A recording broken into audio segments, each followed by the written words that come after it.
मैं doctor Shobha Adagonda Patil, Shrimati Rajmati Nemgonda Patil, girls high school and junior college Neminath Nagar Sangli, यहाँ पे अध्यापन का कार्य करती हूँ। अब हम तीसरा पाठ जो है वह है हमदर्द, इस पाठ का पहला पाठ्यांश देखेंगे।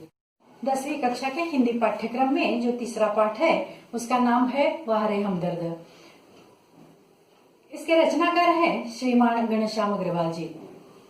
महाराष्ट्र के अकोला में जन्मे घनश्याम जी अपने आसपास की प्रत्येक घटना में हास्य ढूंढकर उसे धारदार व्यंग्य लेखन में ढालना इनकी एक विशेषता रही है। अस्पताल में इलाज के लिए भर्ती हुए मरीज को देखने जाने की परंपरा समाज में प्राचीन काल से चली आ रही है। इससे मरीज को खुशी तो होती ही है और कुछ समय के लिए उनका ध्यान अपनी पीड़ा से हट जाता है, पर कुछ मिलने वाले लोग ऐसे भी होते हैं जो मरीज के लिए परेशानी का कारण बन जाते हैं। प्रस्तुत हास्य व्यंग्यात्मक निबंध में लेखक ने दुर्घटना के माध्यम से एक ऐसी स्थिति का चित्रण किया है कि निबंध में जहां एक और समाज में विद्यमान परोपकार की भावना पर प्रकाश डाला गया है, वहीं दूसरी ओर बड़े ही रोचक ढंग से हमदर्द लोगों की मानसिकता को चित्रित किया गया है। कभी कभी हमदर्दी भी रोगी की मानसिक पीड़ा का कारण बन जाती है। वह किस प्रकार से बन जाती है, आइए देखते हैं श्रीमान घनश्याम अग्रवाल लिखित पाठ वह रे हमदर्द। दर्द इस पाठ का एक दुर्घटना से आरंभ होता है। लेखक एक दिन भाषण सुनकर अपनी साइकिल से वापस आ रहे थे। भाषण का विषय था पूंजीवादी और समाजवादी अर्थव्यवस्था। रास्ते में उनकी साइकिल एक कार से टकरा जाती है। लेखक का कहना है कि इस भाषण के प्रभाव से मुझ में अधिक जोश आ गया था। साइकिल कार से टकराने से दुर्घटना होती है और लेखक महोदय की उसमें उनकी टांग टूट जाती है। जब लेखक को होश आता है तो वह अपने आप को बिस्तर पर पाते हैं। उनके आसपास परिचित अपरिचित चेहरे उन्हें दिखाई देते हैं। जब लोगों से वह पूछते हैं कि मैं कहाँ हूँ, तो बताया जाता है कि आप सार्वजनिक अस्पताल के प्राइवेट वार्ड में हैं। आपका एक्सीडेंट हो गया था। सार्वजनिक अस्पताल का नाम सुनते ही वह कांप उठते हैं। उनका कहना था कि मेरी टांग टूटना एक घटना है और सार्वजनिक अस्पताल में भर्ती होना दुर्घटना।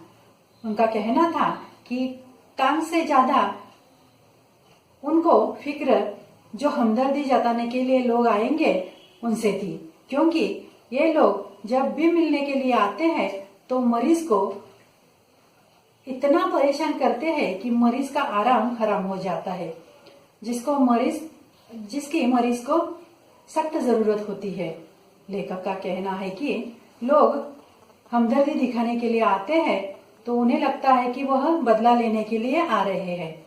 इस प्रकार पहले पाठ्यांश में लेखक ने हमें यह बताने की कोशिश की है कि उनकी दुर्घटना होती है, उसमें उनकी एक टांग टूट जाती है और उन्हें मिलने वाले आते हैं जो लोग, उनमें सबसे पहले ऑफिस के बड़े बाबू उनसे मिलने आते हैं और वह किस प्रकार उन्हें परेशान कर देते हैं, यह पहले पाठ्यांश में अब हम देखेंगे। अग्रवाल लिखित वह है हमदर्द, तीसरा पाठ। उस दिन जब मैं पूंजीवादी और समाजवादी अर्थव्यवस्था पर भाषण सुनकर आ रहा था तो सामने से एक कार आ रही थी। लेखक कहते हैं कि एक दिन मैं पूंजीवादी और समाजवादी अर्थव्यवस्था पर भाषण सुनकर आ रहा था तो सामने से एक कार आ रही थी। भाषण के प्रभाव से मेरी साइकिल को अधिक जोश आया था। भाषण सुनने के बाद उस भाषण का प्रभाव इनमें हो गया था, इसीलिए वह कहते हैं कि मेरी साइकिल को अधिक जोश आया था। कार को गुस्सा अधिक आया, यह मैं निश्चित रूप से नहीं कह सकता, किंतु मेरी साइकिल और वह कार जब करीब आए तो विरोधियों की तरह, यानी शत्रु लोग जैसे एक दूसरे की तरफ जैसे देखते हैं, वैसे कार और साइकिल ने देखा कि विरोधियों की तरह एक दूसरे को घृणा की नजरों से देखते हुए आपस में जा भिड़े, यानी भिड़ंत हो गई। मैंने खामखा पूंजीवाद और समाजवाद के झगड़े में टांग अड़ाई। यहाँ पूंजीवाद और समाजवाद यानी पूंजीवाद यानी अमीर लोग और समाजवाद यानी मध्यम वर्गीय या सामान्य लोग। फलस्वरूप मेरी टांग टूट गई, यानी इसका परिणाम क्या हुआ, उसमें उस दुर्घटना में मेरी टांग टूट गई। दुर्घटना के बाद आज भी इंसानियत का कायम है। हम अक्सर रास्ते से गुजरते हैं, तब जब भी दुर्घटना होती है तो उस दुर्घटना में जिस किसी को भी लगता है तो हम उसे हॉस्पिटल में भर्ती करवा देते हैं। यह सिद्ध करने के लिए कुछ लोग मेरी तरफ दौड़े और वो ऐसा ही माहौल यहाँ बन पड़ा है। लेखक को कुछ लोगों ने सार्वजनिक अस्पताल में भर्ती कर दिया है। आंख खुली तो मैंने अपने आप को बिस्तर पर पाया। इर्द गिर्द कुछ परिचित अपरिचित चेहरे खड़े थे। जब उन्हें होश आया, उनकी आंख खुली तो वह अपने आप को बिस्तर पर पाते हैं। इर्द गिर्द यानी उनके बाजू में कुछ परिचित अपरिचित चेहरे खड़े थे। आंख खुलते ही उनके चेहरों पर उत्सुकता की लहर दौड़ गई। मैंने कराहते हुए पूछा, मैं कहाँ हूँ? उन्होंने उनकी पीड़ा, उन्हें जो दर्द हो रहा था उसी में वह कहते हैं कि मैं कहाँ हूँ? आप सार्वजनिक अस्पताल के प्राइवेट वार्ड में हैं। आपका एक्सीडेंट हो गया था, सिर्फ पैर का फ्रैक्चर हुआ है, घबराने की कोई बात नहीं। एक चेहरा इतनी तेजी से जवाब देता है, लगता है मेरे होश आने तक वह इसीलिए रुका रहा। एक आदमी उन्हें बताता है कि आप सार्वजनिक अस्पताल के प्राइवेट वार्ड में हैं। आपका एक्सीडेंट हो गया था, सिर्फ पैर का फ्रैक्चर हुआ है, अब घबराने की कोई बात नहीं। यानी वह इतनी सारी जानकारी झट से देता है, लेखक को लगता है कि वह बताने के लिए ही यहाँ रुका हो। अब मैं अपनी टांगों की ओर देखता हूँ, जब तब इनकी नजर अपनी टांगों की तरफ जाती है। मेरी एक टांग अपनी जगह पर सही सलामत थी और दूसरी टांग रेत की थैली के सहारे एक स्टैंड पर लटक रही थी। एक टांग सुव्यवस्थित थी और दूसरी टांग रेत की थैली के सहारे स्टैंड पर लटक रही थी। मेरे दिमाग में एक नए मुहावरे का जन्म हुआ, टांग टूटना। एक नया मुहावरा इन्हें सूझता है, यानी सार्वजनिक अस्पताल में कुछ दिन रहना। उन्होंने उसका अर्थ लगाया है कि टांग का टूटना यानी सार्वजनिक अस्पताल में कुछ दिन रहना। सार्वजनिक अस्पताल का ख्याल आते ही मैं कांप उठा। उन्हें डर लगता है सार्वजनिक अस्पताल का ख्याल आते ही। अस्पताल वैसे एक खतरनाक शब्द होता है। किसी को ऐसा नहीं होता कि अस्पताल का नाम सुनते ही कोई भी आनंदित नहीं होता, वैसा ही अस्पताल वैसे ही एक खतरनाक शब्द होता है। फिर यदि उसके साथ सार्वजनिक शब्द चिपका हो तो समझो आत्मा से परमात्मा के मिलन होने का समय आ गया, यानी पूरा सत्यानाश हो गया, ऐसा इनका मानना है। पहले तो अस्पताल, उसमें सार्वजनिक अस्पताल और उसमें भी प्राइवेट वार्ड है। फिर यदि उसके साथ सार्वजनिक शब्द चिपका हो तो समझो आत्मा से परमात्मा के मिलन होने का समय आ गया, यानी अंत समय नजदीक आ गया हो। वैसे अब मुझे यूं लगा कि मेरी टांग टूटना मात्र एक घटना है और सार्वजनिक अस्पताल में भर्ती होना दुर्घटना है। यानी उन्हें लगता है कि मेरी टांग टूटना एक सीधी सी घटना है और सार्वजनिक अस्पताल में भर्ती होना ये दुर्घटना है। टांग से ज्यादा फिक्र मुझे उन लोगों की हुई जो हमदर्दी जताने मुझसे मिलने आएंगे। अब टांग तो टूटी है, पीड़ा सहनी है, लेकिन अलग से उनके दिमाग में एक परेशानी यहाँ दिखाई देती है। टांग से ज्यादा फिक्र मुझे उन लोगों की हुई जो हमदर्दी का मतलब सहानुभूति जताने मुझसे मिलने आएंगे। ये मिलने जुलने वाले कई बार इतने अधिक आते हैं और कभी कभी इतना परेशान करते हैं कि मरीज का आराम हराम हो जाता है। वैसे तो मरीज को आराम की सख्त जरूरत होती है, लेकिन जब लोग देखने के लिए आते हैं तो बहुत ज्यादा परेशान कर देते हैं, जिसकी मरीज को खास जरूरत होती है। जरूरत कौन सी होती है? आराम की जरूरत होती है। जनरल वार्ड का तो एक नियम होता है कि आप मरीज को एक निश्चित समय पर आकर ही तकलीफ दे सकते हैं, यानी तकलीफ देना यानी यहाँ पे देखने के लिए आना। किंतु प्राइवेट वार्ड यह तो खुला निमंत्रण है। प्राइवेट वार्ड में ऐसा नहीं होता, वह दिन भर आप कभी भी अपनी किसी भी समय आ सकते हैं, मिल सकते हैं।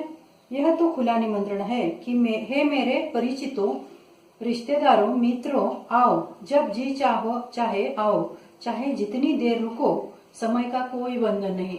इनका मानना है कि जितने भी मेरे रिश्तेदार है, परिचित है, मित्र है, उन्हें वह बुला रहे हैं और मन में बुला रहे हैं और आओ, समय का कोई बंधन नहीं, अपने सारे बदले लेने का यही वक्त है।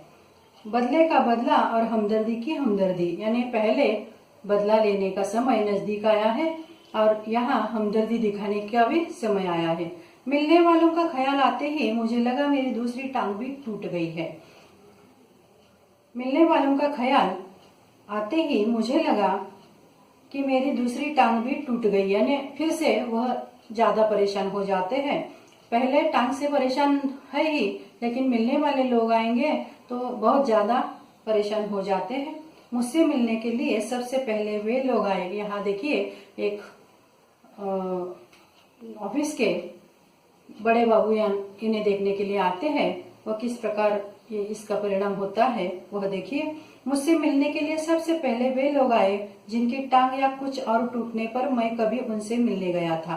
लेखक उनसे कभी उनकी टांग टूटने पर देखने के लिए गए थे। मानो वे इसी दिन का इंतजार कर रहे थे कि कब मेरी टांग टूटे और कब वे अपना एहसान चुकाए।